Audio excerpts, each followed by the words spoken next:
You're an attorney, aren't you? I am. I thought so, yeah. Yeah. Oh, yeah. Do you know Scott Gardner? Yes, He's on the board with me. He's on the school board with me. yes. Okay. We're live, so. We are live.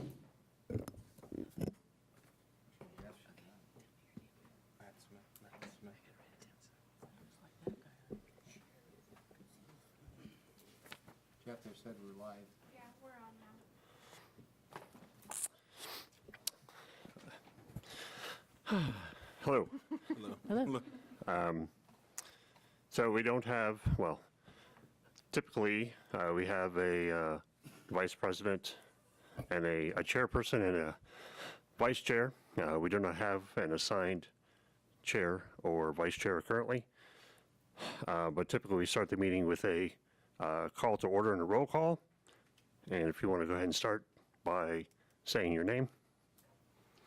Bruce Richardson. I'm Matthew Smith. Ann Zimmerman. Larry Pencratz. Bonnie Schamberger. Melanie Hedgepath.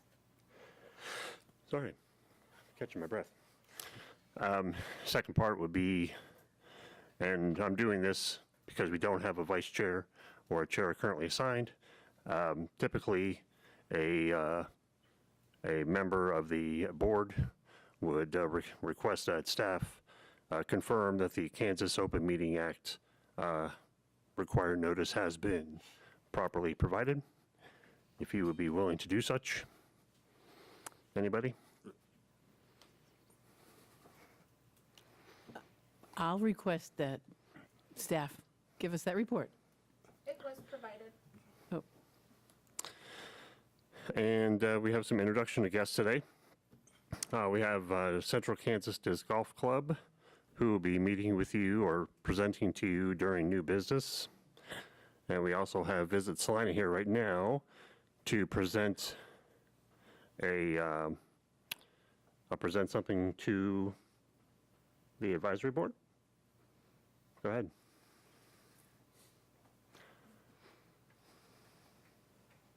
Good afternoon. I'm Sylvia Rice. I am the Visit Salina Director from the Salina Area Chamber of Commerce. With me is Joanne McClure. She is our Convention, Military, and Ag Market Manager. Tiffany Benin is not with us today, and it took both of us to take her place. And if y'all work with Tiffany, you'll understand why. Actually, we have the pleasure of bringing to you this thank you plaque from KKOA, the Kustom Kemps of America. This is a thank you to Salina Parks Department for the tremendous work and service that they provide during that show at the end of July. Unless you are intimately involved in that event, you have no idea what the Parks Department goes through. It is a tremendous amount of prep work. It is a tremendous amount of keeping on top of things throughout the weekend, and of course, rehabbing it back to the way it needs to be when the event is over with. So it is my pleasure to present this to both the staff and the board. Where would you like me to? Jeff? You're going to do that? Okay. Thank you very much, sir. Thank you. Thank you to the staff. I appreciate that. We hope you'll put that up in view of all public. We will. We very much appreciate the support. I mean, lots of people say about events, we couldn't do it without you. Literally, we couldn't do it without the Parks Department and the use of that beautiful facility at Oakdale Park. So thank you. Thank you. Thank you. Thank you. Congratulations, Jeff. yes, I think we should have a photo of you. I would say I've never actually received a plaque from KKOA before, and I will certainly put this in the office because I think it is a significant event in the city of Salina, and I appreciate their recognition of our efforts. So thank you. Welcome. Thank you. I'm sorry, I think someone from the board said something about a picture. Photo of you with that beautiful plaque. Maybe with the Visit Salina people. We can do that. And take a picture? Does somebody have a camera? Yes. Yeah. Yeah.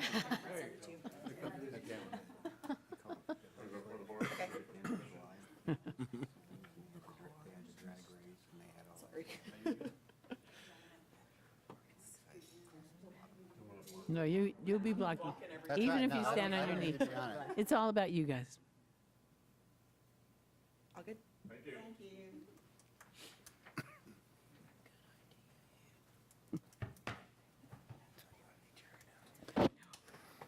Yes. So we do have 3 new board members with the advisory board, and I wanted to allow them to introduce themselves. We did have 1 resignation and then 1 new board member replaced that resignation. We also, as per the agreement with USD 305, we have 2 board members from the USD 305 School District Board that are assigned to the Parks and Rec Advisory Board. So we have 2 members that were assigned or appointed from the USD 305 Board. If I can introduce you, or you can introduce yourselves, whichever you like. Why don't you do it? Okay, so we have Ann Zimmerman with the USD 305 Board, and Bonnie Schomburger from the USD 305 School Board, and Larry Pankratz was assigned from the City Commission to serve on the Parks and Rec Advisory Board. And we appreciate all your time and your service to this board. Now the interesting part comes, where I would need you to have some discussion amongst yourselves and to nominate someone to be chair and vice chair, and then also to someone to make a motion for such and second the motion, not second an emotion, second a motion, and then vote on each of those the chair and the vice chair. Earlier, we were discussing that Melanie should really be the chair, since she's Yeah, been on for a while. yes. And the experienced guys, they agree. And then Matt volunteered for vice chair. Yeah, I didn't necessarily volunteer, but, yeah, I will. so make a motion. All right. Okay, I move that Melanie Hedgepath be chair and that Matt Smith be vice chair. I second that. And if we can have a vote to, so then if the new chair wishes to initiate the vote, All in favor, say aye. Aye. Is anyone opposed? Nope. Apparently not. All right, I I'm get in. change places with you. so then the chair's responsibility would, and the vice chair if the chair is not present, the vice chair if the chair is not present, is to conduct the meeting. Oh, okay. And then, I'm not an expert on Robert's Rules of Order, but conduct the meeting, go through the agenda, allow citizens forum to happen, recognize citizens to come to the podium, and then if there's a recommendation to make, start the initiation of that motion, second the motion, second the motion, and then take a vote on if there's a recommendation, which today there could be, so on. So, All right, I'm ready. okay. Okay, the next item is Citizens Forum. Do we have anybody who would like to speak? Doesn't look like it. All right.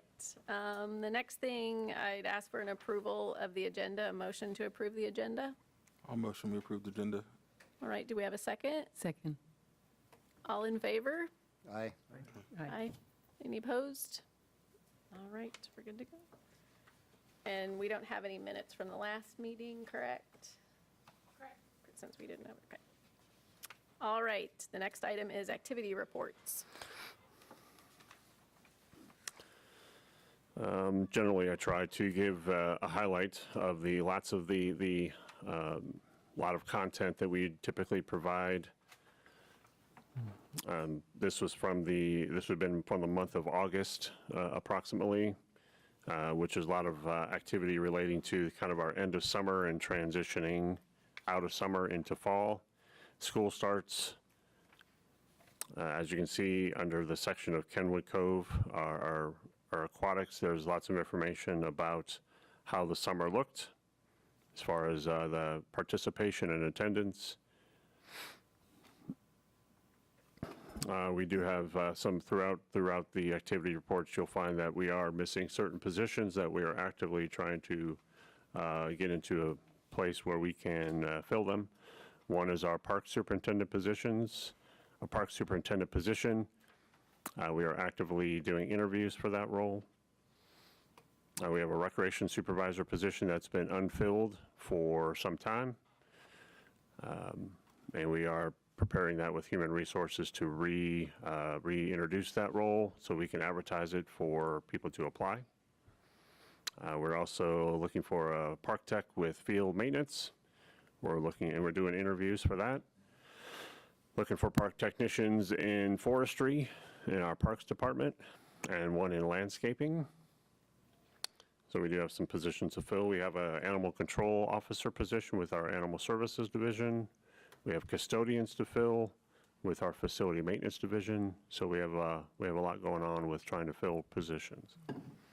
Recently, the city of Salina had a pay plan, and that pay plan did adjust salaries and starting wages, starting ranges for those positions. So that seems to have some early benefits to getting more people that are applying for such positions. Let's see, what else we got? Jerry Ivey Pond, and I'll talk about this a little more. We've been doing some water testing at Jerry Ivey Pond, and we've entered into an agreement with a engineer to provide us some information about that. And I have a section under old business. I'll talk about that in a little more detail.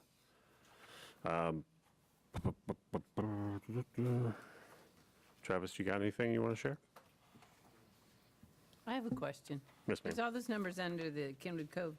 Is there a total number of people who went? Can you add that number up? Is there a way to tell us that number? You probably can't add it right this minute, but that'd be nice to know. The number I would, and Andrea can correct me, Andrea is our water supervisor who's sitting behind me. I would look at the number of times those memberships were scanned, which was 16,175, plus the number of day passes sold was 52,393. That would give you a firm number who came through the door. What that doesn't include would be water walking participants, things like that. And if Andrea has something to add to that, she I was just going to say, I quickly did the math, so that we're at 68,000, about 500, just over 68,005. And then in terms of that water walking or aquatic programming that we do with, or water walking, lap swim, and then toddler time, it's that 7,002 passes for the whole summer. So that would be in addition to the 68? Yes. So like about 75,000? Yes. Okay. On an average summer, it's between 70 and 82,000 total attendance. So we're about right there. Thank you.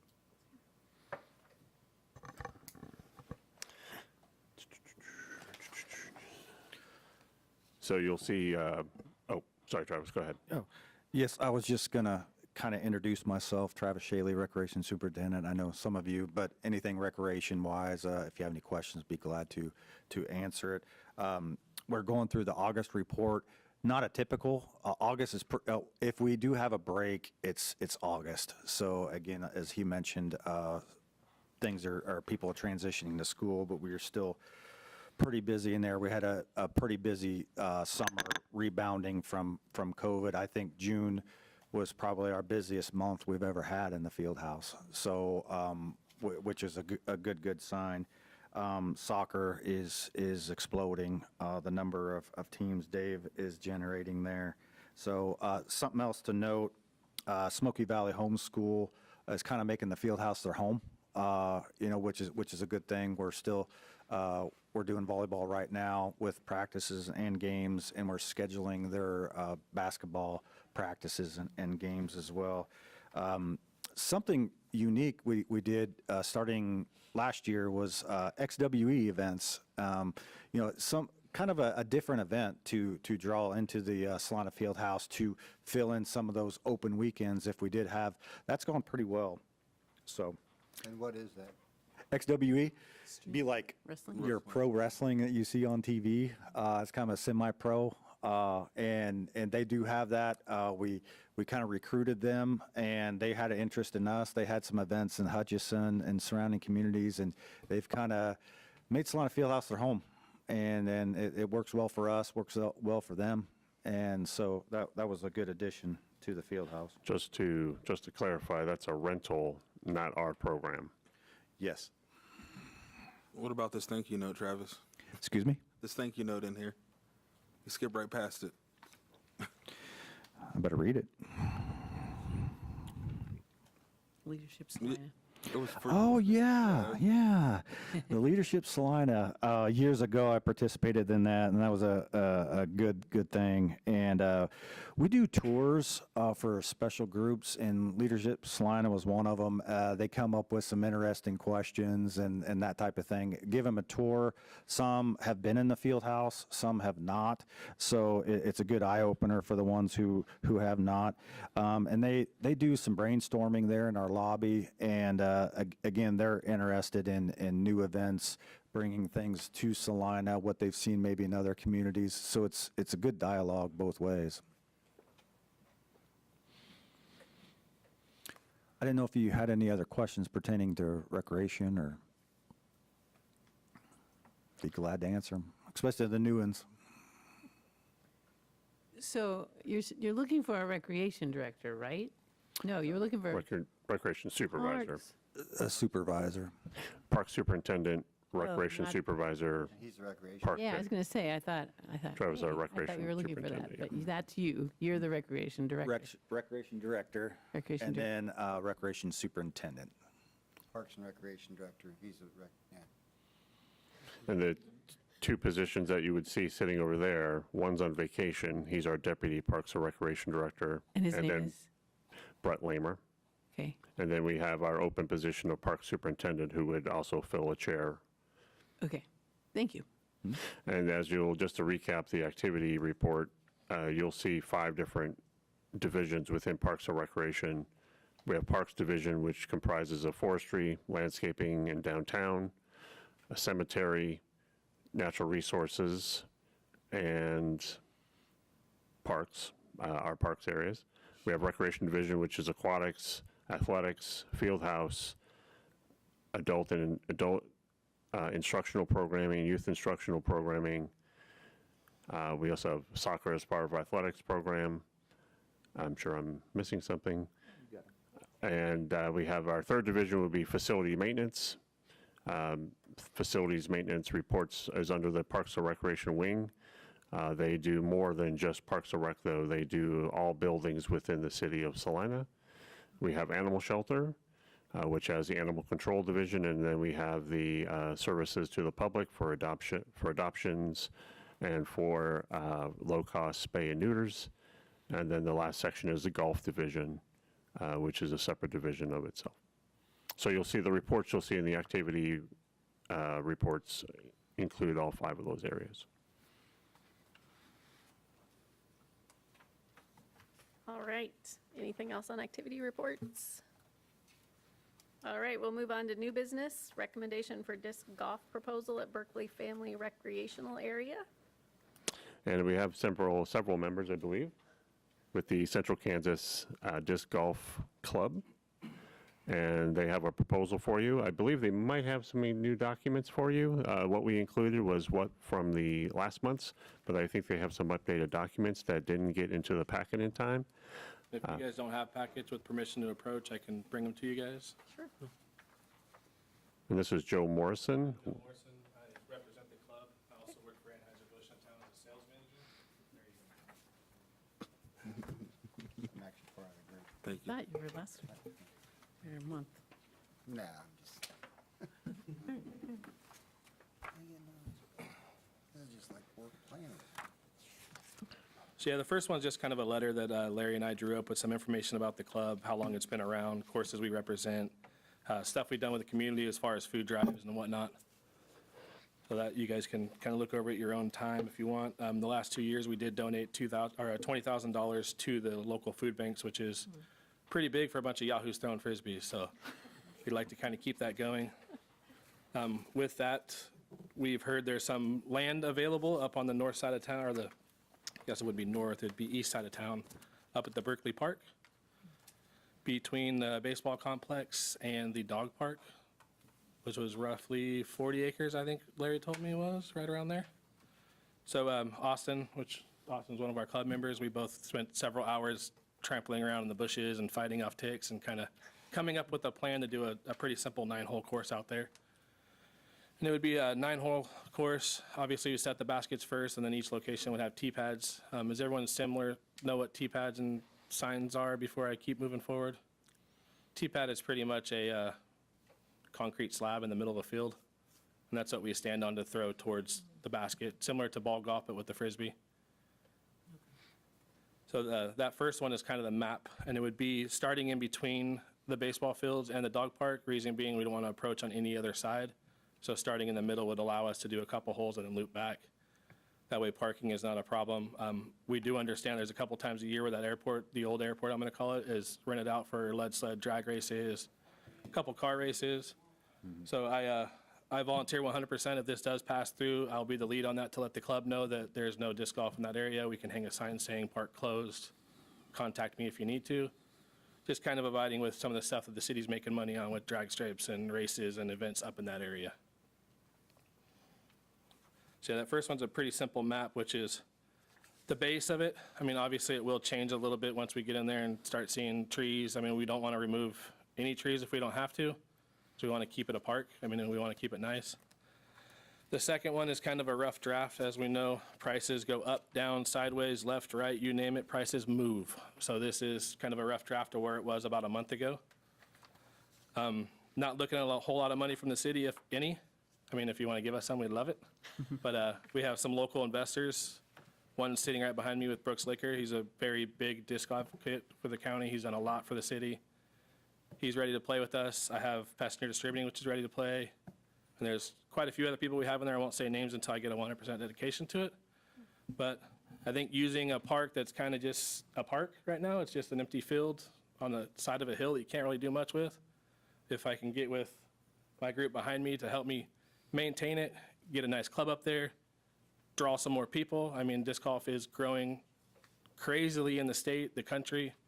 I mean, if anyone's familiar with Emporia, it's disc golf mecca. I mean, it's a lot of people travel across the country to go to Emporia, and if we can make people travel across the state to come here to play, then we can get restaurants involved and hotels involved and get people to come here for disc golf and or other things involved in it. Joe, you might explain all the tournaments you run and also the league. Yeah, so right now we run several tournaments. There's one which is the Rock Tournament, and that's out at Indian Rock. I'm sure you guys are all familiar with that. That's a big tournament for us. That one usually sells out. It brings about 100 people. That's obviously not a permanent course, and we're not asking for it to be a permanent course, but it does draw a lot of attention from people all over the state. We've had people come from Denver for that one. Another one that we do is the Food Drive Tournament, and that's at Oakdale Park. Same thing you guys are pretty familiar with. Last year, we set the record for the entire state with money donated and participants. It was 12 degrees when we teed off. So to raise that much money, 12 degrees, windy day, in a park that you only get to play 1 or 2 times a year, is something to brag about. It's pretty fun. And then we do another one just coming up. That's at the Great Life Golf Course. That one we usually do in mid-October. It's usually windy, cold. It sells out in 2-3 days. We get 100 members that sign up from all over the country. I have friends flying in from Washington to play in this tournament. So the more courses we get involved, the more money we can get. We do it with charity events, the food drives. We're going to start getting involved with getting the kids into it. Winter League at the district has volunteered their facility on Wednesdays. Then you also run tournaments at Lakewood and Thomas? There's also our normal tournaments that we do at Lakewood and then at Thomas Park as well. And leagues. And then leagues, we have Sundays, which is double year round, thanks to Tim, he puts that on. Jonathan Gerber with Flex Shot, he puts on a couple different leagues. And then Phil, which he's not here, he does a double league on Tuesday. So majority of the nights, if the weather's nice, minus our Sunday league, we play throughout the summer. Sunday is year round. So we always got something fun going on with disc golf. So right now, Yes, you've ma'am. got permanent courses at Lakewood and Thomas Park? Is there Yes. somewhere else, anywhere else with a permanent? We have one at the high school at Southeast Saline. And then there's a couple little pitch and putts, like at the K-State University. And then Larry's been working on a couple things with Sacred Heart, Sacred Heart, and a few other locations doing 4 and 6 holes just to kind of gain exposure. and then Webster Church Camp has a 18-hole course there too. So you look at a small town like Emporia, which is very smaller than us, they have 13 courses. And they have the place that makes the discs, right? Is that what I read? They don't make them, but yes, Oh. it's the largest single distributor in the entire country. Oh, okay. Probably more in China. And then So- same thing with, you look at like Wichita area, there's Sweet. between 16 and 19 permanent courses in the Wichita area. Joe, would you be able to, just for the sake of the board, just say how do you do temporary courses at Oakdale and Indian Rock? So temporary courses like the food drive, we get together with the club and it's usually a bunch of text message and emails and who's got a basket, who doesn't, and then we have some temporary or old baskets that are from Lakewood before we got the new one several years ago. And then we set up a temporary course around the entire facility of that Oakdale Park area. So it's an in and out. Some of them have plugs in the ground that we've used, and then others are just temporary baskets where we can kind of finagle it left or right throughout the years, just kind of changing it up. So it's nothing permanent at the park, but it does draw 100 people to that area, and it's pretty fun to get people down there in the community to spend money. And just for the advisory committee's background, I'm also part of this group and actually put the first 9 holes in Lakewood in 1988. But the club has really done a lot of work by putting tee boxes in all the different, both Lakewood and Thomas. They've also paid for a lot, the baskets and things in all these places. And now they're willing to go ahead and see about funding this whole course there, so. That was going to be my next question. Other than the land, how much involvement would the city have in this? We would I'm not going to say probably, we're going to need help mowing when it comes into June and July. I mean, our push mowers won't be able to keep up. Right, yes. The initial in the ground, getting the course up and going, we're not going to lean on you guys for anything. We have friends that are landscapers. We have our own mowers, our own chainsaws, whatever we need to get the course in. These yahoos behind me are going to put in the blood, sweat, and tears to get that rolling, so we're not leaning on the city or the city's funds to get that going. It's going to be 100% on us. Are these places that are mowed already, are they wild? Right now, it is a jungle, but in another month or so, it's going to be, dying off as Kansas weather does to our areas here. So that's going to be a good time for us to get in, set the lanes and whatnot. And if you look at Thomas was a Kansas jungle before they put that in. We got, the fairways set and everything mowed, and the guy mowing there, I don't know who he is, but they give that guy a raise. He's doing an awesome job. We are aware of the club's request for mowing. We have not personally walked the area to know how or what it's going to take to mow or to help keep it maintained. We certainly have plenty of mowers. The one concern we did have was just some significant changes of elevation there. So we're going to have to solve that problem. And once we get going, the club plans on walking and making it where the mowing is going to be smooth as possible and player friendliness, where you're not climbing over logs and boulders and rocks and trying to cross a creek, pulling a cart and that kind of stuff. So we're going to definitely keep everything in mind to where make it as user-friendly as possible, but also fun at the same time where people want to come out and play it. Yes, sir. If someone wants to contact you to maybe join the club or something like that, how would they do this? We have a Facebook page, and it's the Central Kansas Disc Golf Club. So they're more than welcome to jump on that. Or Larry has my email address. I'm willing to share it to anyone that wants to listen about disc golf. And then we're actually starting a putter league. We're going to start putting flyers all around town to get people recognized to our Facebook page to come check it out. It's, it is a bar restaurant. It's a pretty cool facility, so that's going to drag some attention to see that. So Sorry, I missed what you said. It's a bar or restaurant? It's a district. the District Eat and Play over by the mall. It's the old Sears Oh, the building. district. Okay. So it's an indoor go-kart track, and it's a bar, restaurant. They do cornhole in there. They do bowling. So they're actually closing the racetrack on Wednesday nights due to employees. I'm good friends with the owner/manager there, so he agreed to give us the facility on Wednesday night to do a 9-hole indoor putter league, which is hopefully going to get people that don't want to go play out in the fields and, enjoy the air conditioner and maybe grab a pizza and have their kids play games. So something different to try to get families involved versus just the guys going out and playing. Excellent. That's where I started. My dad and his friends played, and I was like, I don't want to play that. And then we went to a tournament, and here I am 20 years later playing. Good job, Dad. Yeah. Do you need a So motion from us? so let me Yeah. give you a few preliminary sentences. Okay. One of the duties of the advisory board is to give recommendations to the governing body on matters of Parks and Recreation programming. Other things would be if there was ever future land that wanted to be intended for park purposes, that's something that comes before the park board. But it would make recommendations to the governing body on matters that are referred to it, and requests for use of spaces would be one of those things that would go before the advisory board to make a recommendation for. And then with that recommendation, whether it be for or against, I would take that recommendation and bring it to the city manager, and then it would kind of go from there. And then I would get back with Mr. Morrison and give them an answer. But this is the first step for them, for them to go through their proposal with you, go through the details, have you have an opportunity to ask questions. If there is public comment, you can certainly allow for public comment for something that would be based on their proposal.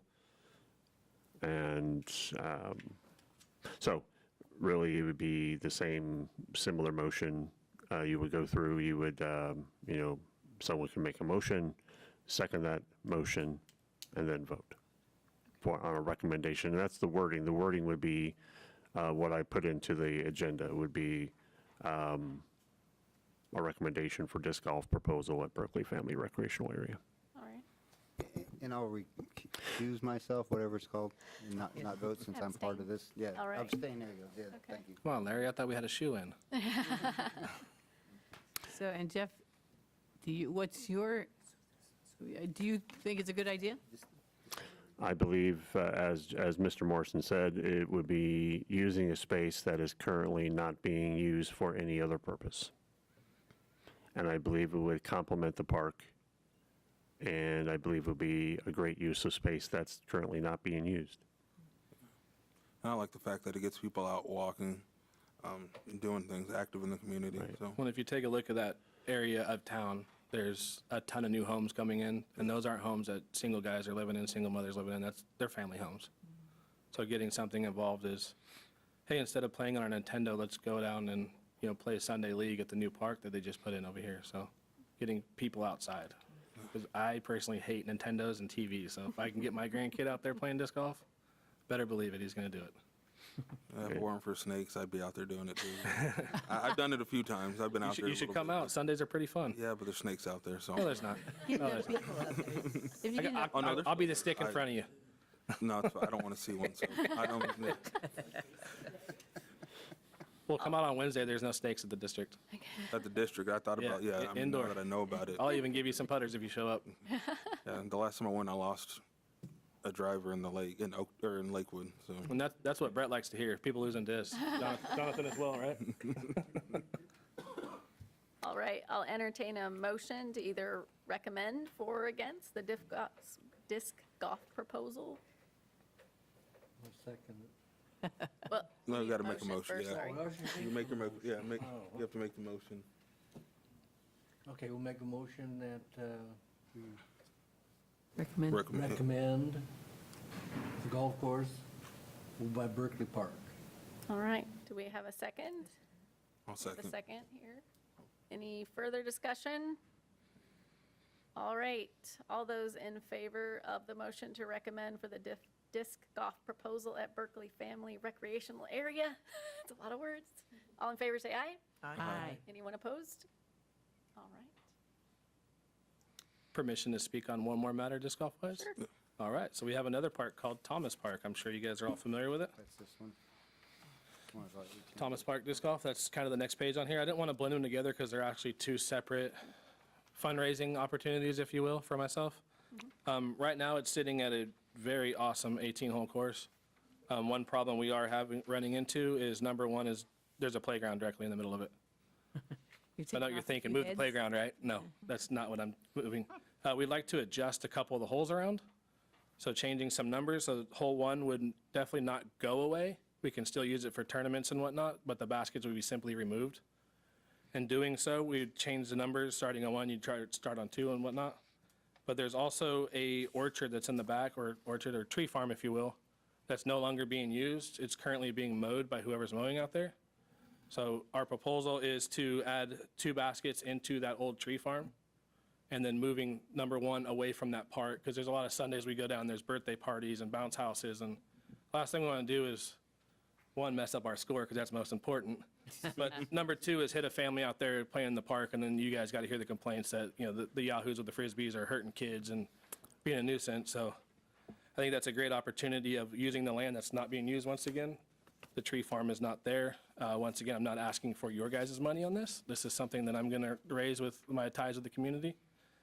That price tag's about $1,500, and once again, the yahoos behind me are going to help me do all the work on that, with adjusting those holes and laying that out how it should be to make it a fun course where we continue with tournaments at that park. You might, with this map, show them, you know, kind of point out where number 2 is and 3, and then this area where, Okay. this is where they'd add a couple. Yeah, you see where there's, it goes Once again, to approach the this area. board, if you will. Is that where the tree farm The is? tree farm is, yeah, right here. Oh, This- right this in You'd there. have 2 holes here. So I'll start on this hole, Larry, you Yeah. show that side. So hole number 1 is here, the playground is Yeah, directly in front of it. This is It would be pulling that 9th out Street except for down. tournaments or special play, the basket would be And so we removed. take it out. If it didn't start at number 2 would be your starting point, and that would so be on, so 1. on. 2, 3. And then you'd When you actually, look at this map, then you take 3 here, and then 4 there, and then this would be 5. So this area is So this an is- old tree farm. this is where the tree farm is. Hey, Joe. Is that right up, that's right, You, the entrance on When North, you're speaking to the off of, board, you can 9th speak Street, to the kinda? microphone. Yeah, where's the entrance? Oh. The entrance is over here. Sorry. This is right here. Oh, you don't have enough It's copies. hard So to this is point along this that far. drive that runs alongside. Right. Yeah. But if we look back at the new map, that's the one that's the darker green, kind of a summer picture, if you will. The orange one, that's the long swoop, that would be what is currently 17. We combine that 17 in with 18, so that'd be 1 hole. And then the green line and the yellow line, which are on your far bottom left corner, those would be the 2 new holes. Kind of in the right location, because we haven't really walked that property much and see what works, but it'd be in that area using most of that tree farm, and then keeping the hole number 1 away from the park is kind of our main concern with that. And using the land that's not being used, making the course a little more user-friendly where the map makes more sense, and not costing a lot of money for the city area. Just to add a little context, the former, the tree farm, tree nursery area of Thomas Park, we haven't used as a tree nursery for many years. We have a dedicated, we have a park tech who maintains the space, and we are trying to clean it up. We've done some cleanup efforts of mowing it, trying to trim up some trees, make it into a better looking park space. And then our club does do a park cleanup 2 to 3 times a year out there, usually before tournaments, and then right in the middle of summer where it starts getting really overgrown. We spend a good chunk of our club goes out and spends a good afternoon there and trims kind of the overkill, the stuff that's overly growing. We're not chopping down trees. It's stuff that's already down, stuff the snakes are living in for my man over here. Just kind of trimming up the alleyways, if you will, getting the fairways back to nice, and that's kind of the big reason the way it looks right now is the club spends some time and gets the burn piles going and getting the park looking nice, where when people come to town, they're like, oh man, that place hasn't been touched in 10 years. You know, they're doing a good job as the city of Salina keeping that place the way it looks. And throughout the 34-some years that the club's been involved with this, they've done, the Parks and Rec's done a great job of being a partner, and we've tried doing a partner too. And when there's challenges, we all get together and sit there and work through the challenges. So I think it's been a really great partnership with Parks and Rec and the club. And my phone is always on. Larry, please share my number, my contacts, information to anyone here. If you guys want to talk about anything, you're having troubles with the club, you're having issues, there's something not going right, my phone is always on. Please reach out. There's no such thing as a stupid question. It's my perspective that this is not a new, there's already an existing disc golf course there. To me, Joe's, doing a great thing of making sure you're aware of what their intentions are. I don't believe this requires a recommendation because it's not new. It's more operational in nature. So I don't think we need to seek a recommendation. If you have any feedback, certainly provide. However, I don't have any concerns with their proposal for Thomas Park Disc Golf. I have a question. Yes, ma'am. I tried to play the Lakewood course one time without any knowledge at all. And I couldn't figure out where, you could find the tee, but you couldn't figure out where the hole was. And Yeah, are there there's- maps? I mean, There's been some concerns, and the signs there are very old. Our friend sitting next to you is helping us in the process of getting new tee signs, because the ones that are there are sun faded. I mean, they are, a decade old or more. I just wondered if, Jeff and I have been in discussions about getting new signage to go. I wondered we if have- you could just have like a QR code at the first, and here it pops up on your phone, and then you could. There is one there now, and there's also UDisc, which with the new course, we'd like to get on those signs when we do move forward with that. It would be log into this. We can put QR codes on there. It would take you directly to the app. And that app will tell you where hole number 1, basket location 2, or basket location 3 is. And then you can keep live score on that. So GPS, so you can actually see everything. As Larry mentioned, there is funding, there is requested funding for 2023 for adding signage or improving signage for Lakewood Park and adding signage to Thomas Park for disc golf. It's actually one of our items on our master plan. We have 187 items on the master plan that were identified as deferred maintenance. And as it was mentioned here, that the signs are faded, old, and we intend on replacing it next year. when those signs were put in UDisc and some of these other apps, and probably cell phones didn't even exist back Right, then, so. yeah. So getting some of that stuff on there, I mean, we're fully aware, we've seen on our club page that that's some of the complaints with Thomas as well. So with changing these holes around, the T signs would be replaced, and it'd be, you know, this one is 300 feet out or 400 feet out to your left, to your right, depending on where the basket location is. So the club is fully aware of that. We're just trying to get everything lined up of an order of importance and then move forward from there. But we do pay attention to the stuff that's being posted on Facebook with, we didn't like this, we didn't like that, because the last person we want is someone not to come back because they didn't understand the mapping of a course. So the club is fully aware, and we intend on fixing that here very soon, so. Thank you. Yep.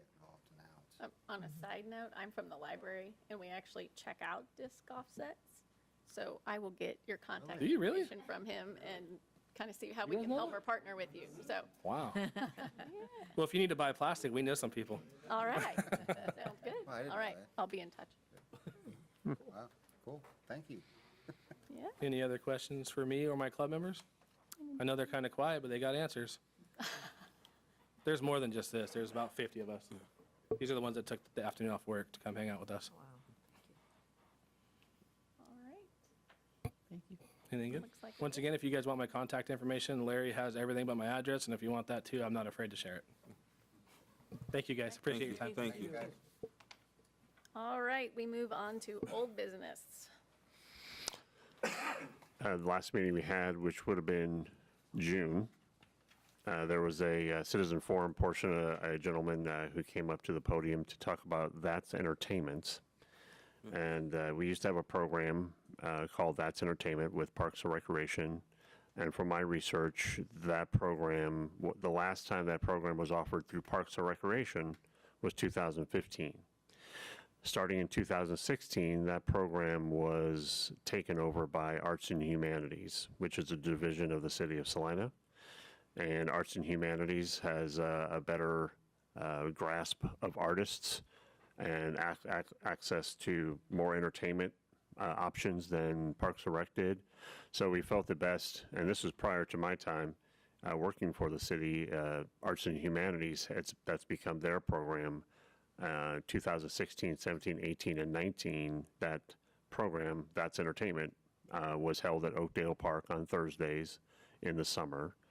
And then 2020, of course, we had the pandemic during that year, and the program was not able to be offered in 2020 and was not offered in 2021.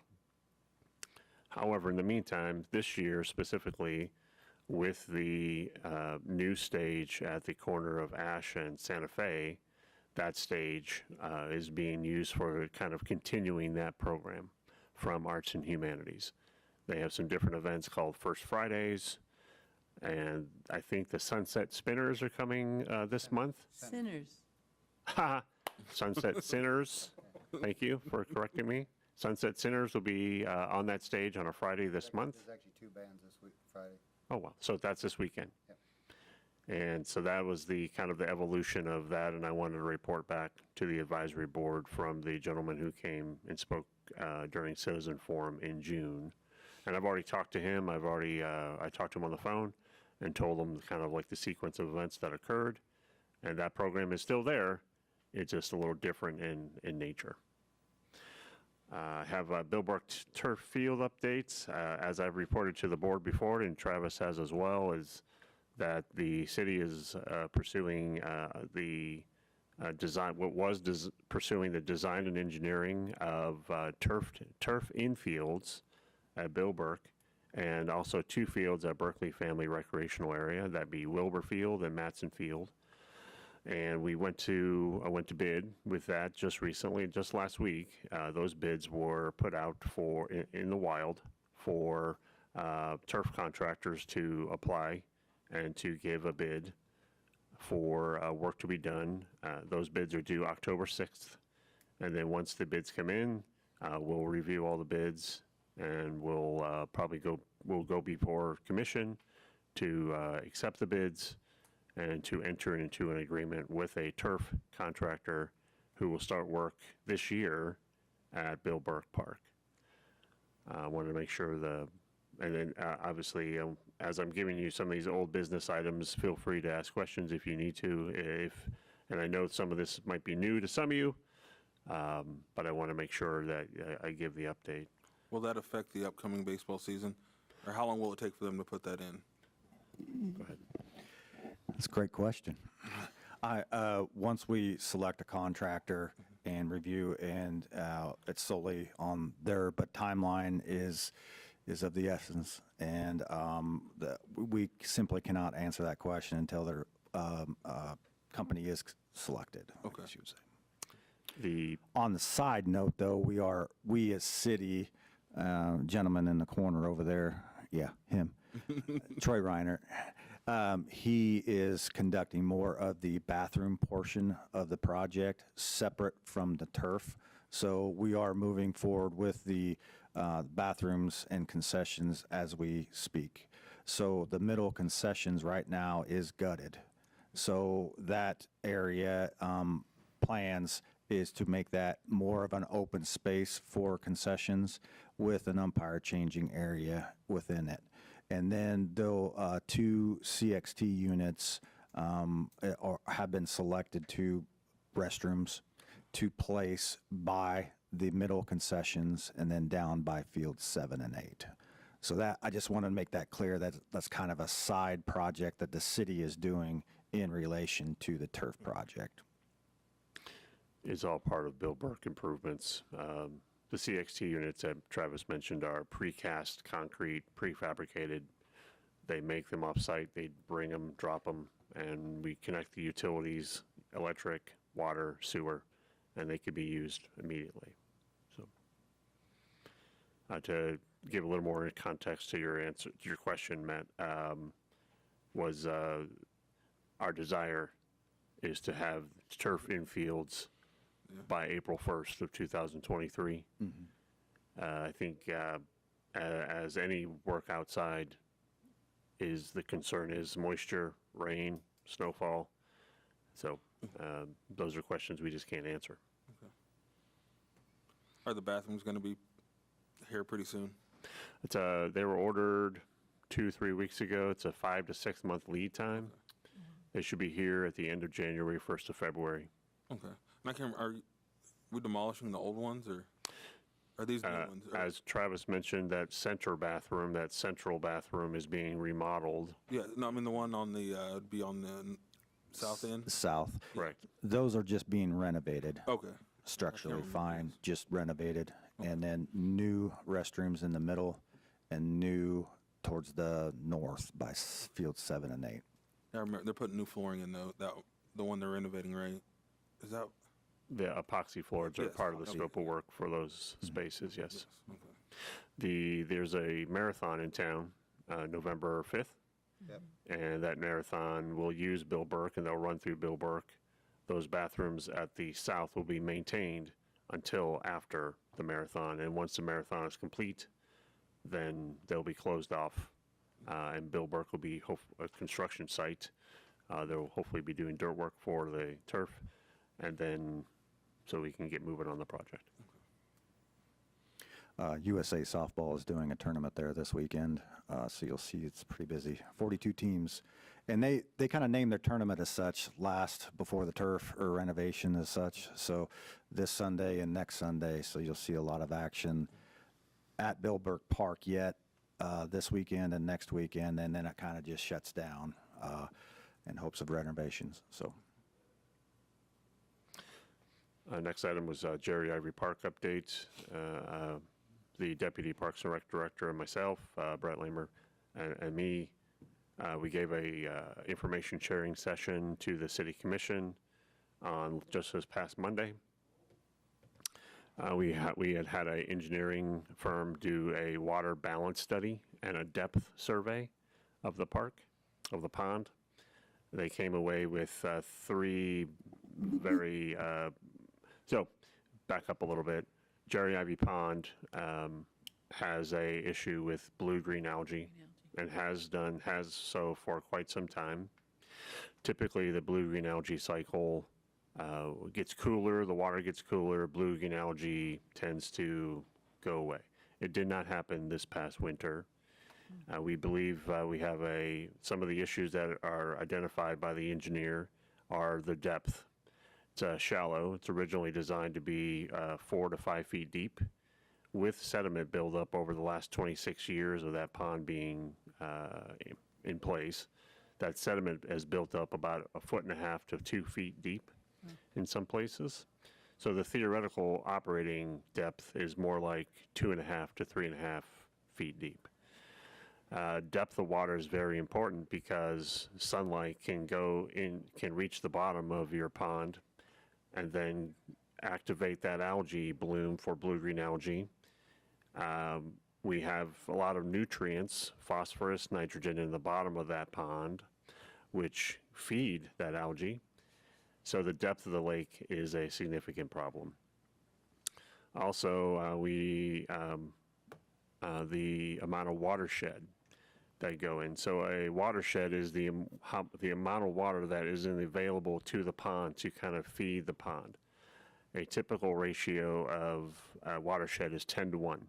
So you need 10 acres of watershed to feed 1 acre of pond. Our pond is about 2.3 acres of watershed to that 0.75 acre pond. So there's not a lot of fresh natural water coming into this pond as a naturally occurring circumstance. And then, of course, the pond is 26 years old. It was built by staff. We had a company excavate the bottom, but the walls were built with bags of concrete and reinforced with rebar. Those walls are failing. So the pond has reached the end of its life. We're working on, so the survey was to show the kind of like the hydraulics, if you will, of why the pond is not operating properly. And do you tie that in with some algae, how do you mitigate some algae problems? Part of the pond is we've done some testing with the pond. And of course, the testing, high nitrogen, high phosphorus, the 2 nutrients that feed that blue-green algae. It also has a high amount of blue-green algae. We tested for that as well. We also tested for toxicity. Blue-green algae is not necessarily an algae, it's a bacteria. It's called cyanobacteria, and it could be toxic. And that's why we have warning signs posted at Jerry Ivey. The toxicity could be harmful to adults, kids, pets. So that's why the signage is required by the Kansas Department of Health and Environment. We presented that information to the commission. Part of that presentation was some costs or estimated costs to make it right, to change the depth, to fix the walls, to increase the size or decrease the size, whether you increase the size of the watershed coming to the pond or you decrease the pond of itself to something smaller that can fit the existing watershed. It's about $900,000 to repair that pond and make it a functioning body of water. So the steps before us at this point in the direction provided from City Commission is to look at options. And that's what we're going to be doing. And once some of those options are identified, we will bring them in front of the advisory board. And you and I had discussed that you talked about just taking it out, and the public wasn't in favor of that. Approximately 1 year ago, there was a survey done, and that survey results were presented to the City Commission. The survey was about 580 participants that are community members. They were randomly surveyed by an independent third-party engineering firm. About 55% of them wanted the pond to stay as is. 28% of them wanted any type of pond, whether it be the same or even they were okay with smaller size. So I think 55 and 28 was what, 83%? 88% that felt that the pond should be there, or some type of water feature should be there. Whether that be, and then I guess that's part of the next steps, whether that's a pond, that's a water feature, it's a fountain, those are all up in the air.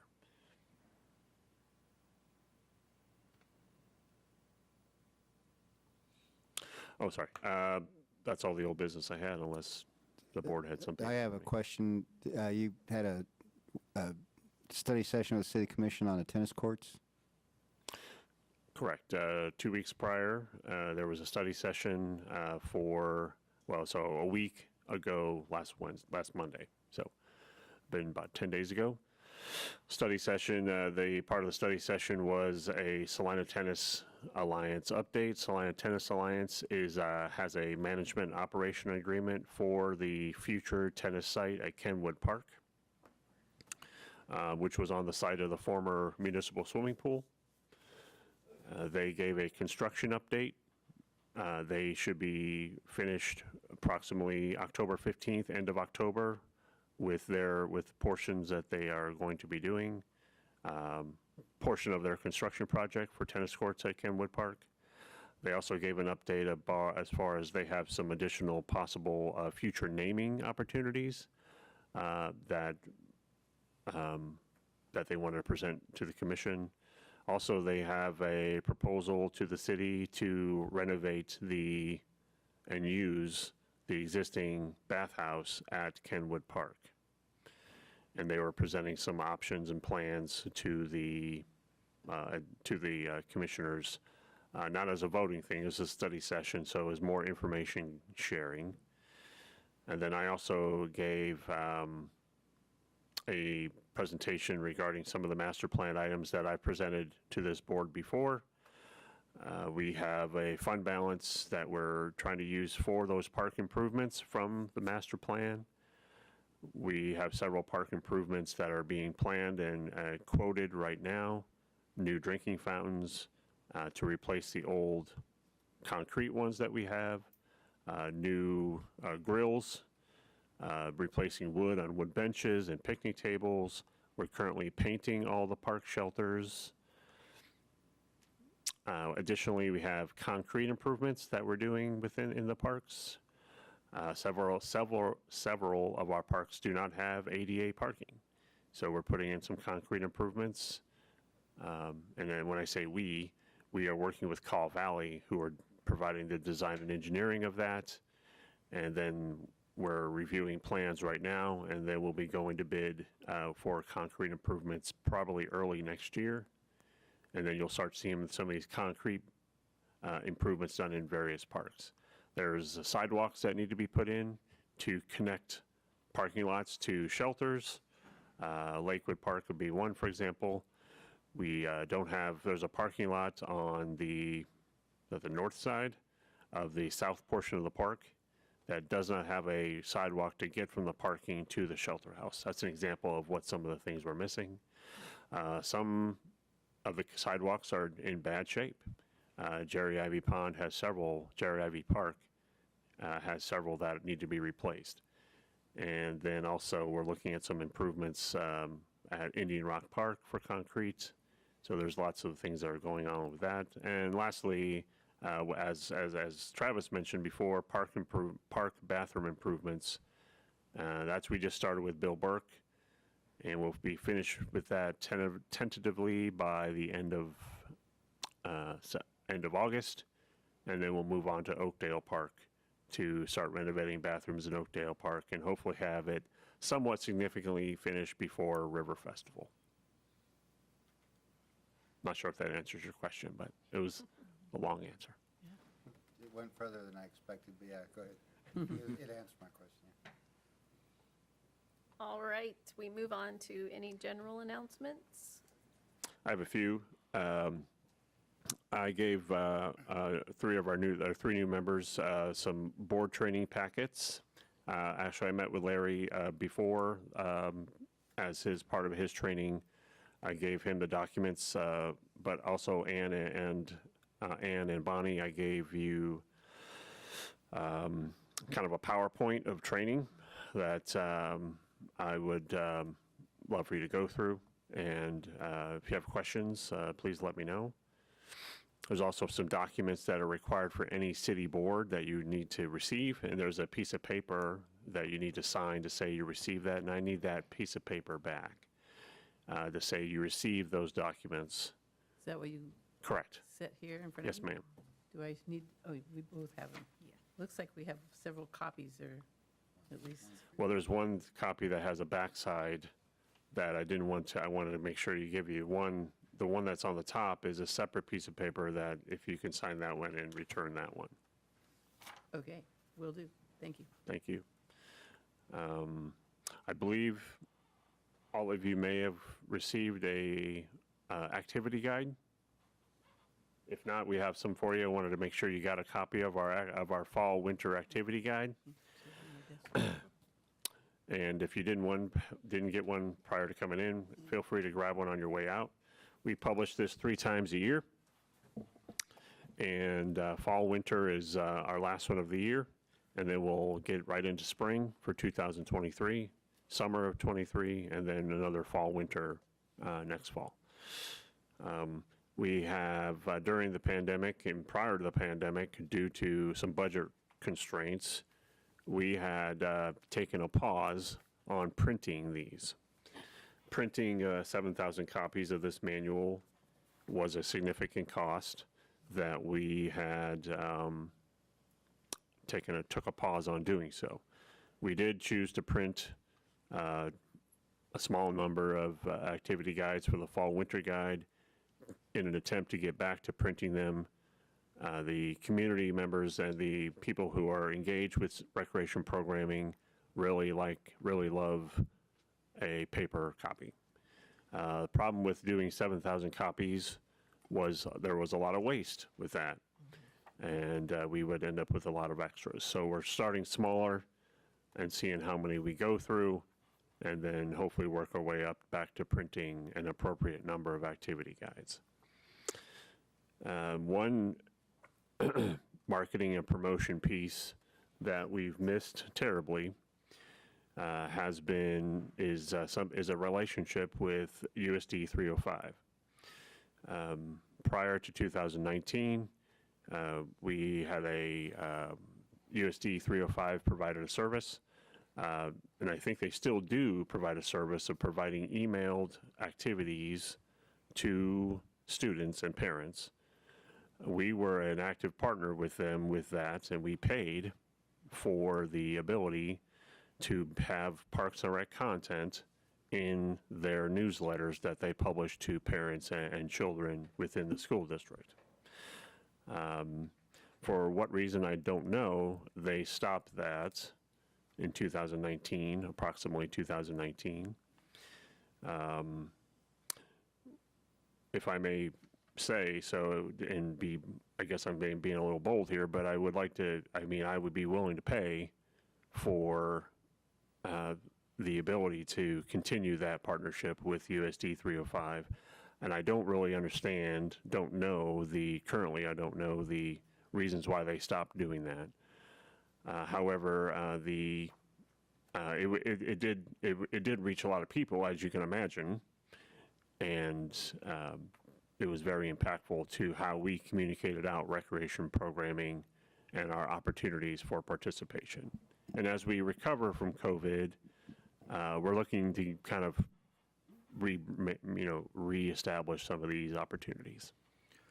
The form of marketing he's referring to is a program called Peach Jar, and it went back to, and I forget the superintendent's name, but he said, give me a year on this, and he got it implemented, because I don't know if you remember, we had to print out thousands and thousands of brochures and count them and distribute them through the school.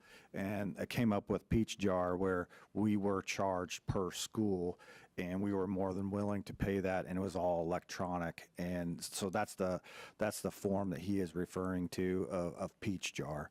And that was a big form of communication that we could do electronically, through the schools. And during COVID, everything, as you know, changed, and it was just kind of dropped or put off to the wayside. And as he mentioned, we would love to at least entertain speaking about that again. And I'm pretty sure we've discontinued Peach Jar, but they still have electronic communication, so we'll have to talk to them, see what's possible. Much appreciated. Yep. Very much appreciated. That's all the, Library too, if you guys want. We could put these out at the library to help. if you we were, it was, the number I had printed was kind of an experiment, we'll say. I know the library is a great location, because we printed 200. I believe I can go through all 200 in 2 weeks if I put them at the library. want. Oh, okay. But yes, as we continue printing and kind of ramp up back to printing, I will be bringing them over, if you're so willing to allow that. Sure. Thank you. And that's all the general announcements I had, unless the board had some. All right. Anything else from the board? All right, I'll entertain a motion to adjourn. Motion to adjourn? Second. We have a motion and a second. All in favor, say aye. Right? All right, no opposition.